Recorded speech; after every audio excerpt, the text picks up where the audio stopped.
Alrighty. Well, so you are here for my tutorial on how to build a computer. I'm going to be time-lapsing that. But before we get into that, I just want to go over a couple things. So I will be building my computer with the power supply and cables already fed through. As you can see, I already have the power supply and I have all the cables fed through in the back. So that is a little different because cables, I would say, is about half the work for that. And we are also working with, I have two 8 GB sticks of RAM.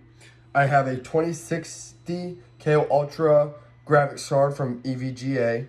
I have a Series B 550 motherboard.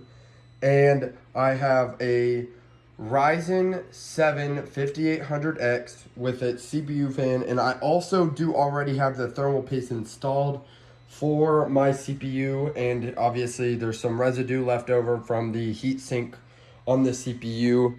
Couple things when building a computer you need to know is do it on a hard surface, something flat and elevated probably would be better. And if you are on carpet at all, try and prevent wearing socks or something that could cause friction, because friction could short circuit any of these parts, requiring you to buy a new one. And obviously that's no fun because these are expensive.